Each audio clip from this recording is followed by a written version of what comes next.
मित्रों, मैं प्रणव। चंपारण अपडेट्स में आपका स्वागत है। आपको धन्यवाद। शरद यादव से संबंधित पोस्ट पर बेशुमार स्नेह के लिए इस बार फिर एक नए विषय के साथ मुखातिब हूँ।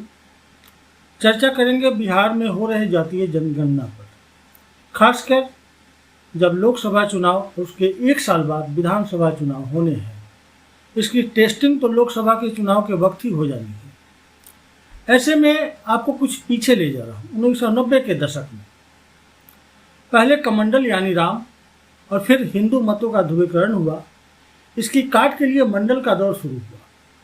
तब भी आज की तरह ही यह नारा दिया गया था कि मंडल कमीशन की रिपोर्ट लागू होते ही सरकारी नौकरियों में एक खास वर्ग की छुट्टी हो जाएगी। मुझे आज भी पूरी तरह वो नज़ारा याद है कि इसके विरोध में दिल्ली से लेकर सुदूर दक्षिण तक जो आग लगी, उसने कई नौजवानों को लील लिया था। तब भी केंद्र में विकास या आर्थिक खुशहाली की ही बात होती थी।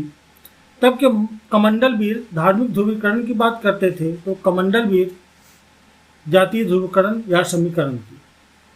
मेरा कहने का मतलब यह है कि कमंडल और मंडल शब्द काफ़ी सिमिलर हैं, लेकिन दोनों का एक्सपेक्ट पूरी तरह से अलग है। केंद्र में विकास की ही बात होती है। ऐसे में हमें एक बार फिर से सोचने की ज़रूरत है। इसी के तहत मैं आपसे मुखातिब हूँ। लगभग कमंडल और मंडल की राजनीति का जो द्वंद्व था, जो झगड़ा था, कश्मकश था, वो 2 दशक तक तो खूब जोरदार चला। उसके बाद थोड़ा कमज़ोर होना शुरू हुआ। कुल मिलाकर आप कह सकते हैं कि 2.5 दशक तक ये राजनीति देश पे चलती रही, हावी रही और आज भी प्रभावी है, थोड़े कम प्रभाव के साथ। हम आपको 90 के दौर के बाद सीधे लाएंगे 2014 में। 2014 के बाद से कुछ दलों द्वारा फिर से सामाजिक ध्रुवीकरण की, धार्मिक ध्रुवीकरण की कोशिश हुई और कुछ लाभ भी मिला। भाजपा की सरकार बनी। याद रहे कि तभी केंद्र में विकास की ही चर्चा थी, खुशहाली ही थी। अब आपको आज के संदर्भ में बताऊंगा कि तब का माहौल किस तरह आज से मेल खाता है। धार्मिक ध्रुवीकरण के सहारे भाजपा ने बिहार में लोकसभा से लेकर विधानसभा में अच्छी जीत हासिल की। नुकसान नीतीश का हुआ। लालू यादव फिर भी फायदे में रहे क्योंकि आंशिक तौर पर MY समीकरण ने उनका साथ दिया। पर यहीं से राजनीति ने फिर से घूमना शुरू कर दिया है। नीतीश कुमार को लग गया कि यदि जातीय तौर पर लोगों को ध्रुवीकृत नहीं किया गया तो भाजपा को रोकना मुश्किल होगा। कुछ ऐसी ही सोच लालू यादव की पहले से थी, पर इस बार माहौल थोड़ा अलग है। इसलिए राजद के जातीय जनगणना के एजेंडे को नीतीश कुमार ने स्वीकार कर लिया। और सबसे बड़ी बात तो यह रही कि इस बार भी केंद्र में विकास की ही चर्चा है, खुशहाली की ही चर्चा है। एक बार फिर यह कोशिश हो रही है कि विकास को केंद्र में रखकर जातीय ध्रुवीकरण हो जाए, तो दूसरा पक्ष यह चाह रहा है कि विनम्र धार्मिक ध्रुवीकरण हो, जिसके केंद्र में राम मंदिर है, विश्वनाथ मंदिर से लेकर महाकाल तक का कॉरिडोर है। मतलब यह कि कुल कोशिश यही है कि विकास को आगे रखकर वोटों की फसल को काटा जाए, जैसा 1989 और 1990 में हुआ था।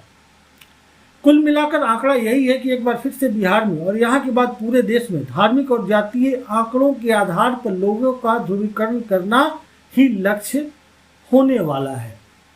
यहाँ सतर्क रहने की जरूरत है, सजग होना होगा हमको भी और आपको भी, क्योंकि दलों और नेताओं की अपनी चिंता है। सभी को सत्ता चाहिए।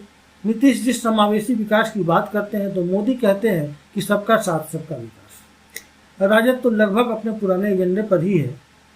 हाँ, थोड़ा फेरबदल जरूर हुआ है क्योंकि वक्त 1990 का नहीं है, अब वक्त काफ़ी बदल चुका है। सतर्क हम सभी को रहना है। इनको अपने ऊपर सवार नहीं होने देना है। हम वोटर हैं और हम इन दलों की सवारी हमें करनी है। किसी भी तरह के ध्रुवीकरण से बचना है और वही करना है जो विकास के हित में हो। बस ऐसा नहीं करना है कि कोई हमें किसी भी जरिए से मूर्ख बनाकर फिर से 15-20 साल तक मत्थे पर सवार हो जाए और हम इस खुशफहमी में रहें कि विकास तो होकर ही रहेगा। अब बदलते बिहार के लिए विकास का मतलब रोजगार, पॉकेट में रुपया, हम जो चाहे वो खरीद सके, चारों ओर शांति हो, जिसमें सभी को विकसित होने के लिए किसी से डरने की जरूरत नहीं पड़े या कोई उसको विवश न कर दे कि आप बिहार छोड़कर कहीं और चले जाए। यह विषय बेहद बड़ा है और जैसे जैसे जातीय जनगणना का काम आगे बढ़ेगा हम आपको आगाह करते रहेंगे। यदि वीडियो अच्छा लगा तो लाइक करें, सब्सक्राइब करें, शेयर जरूर करें और हाँ, अपना कमेंट जरूर दें। फिर एक नए विषय के साथ हम आपसे जल्द ही मुखातिब होंगे, फिर उसमें ढेर सारी चर्चाएं होंगी। खासकर हम अगले विषय में राजनीति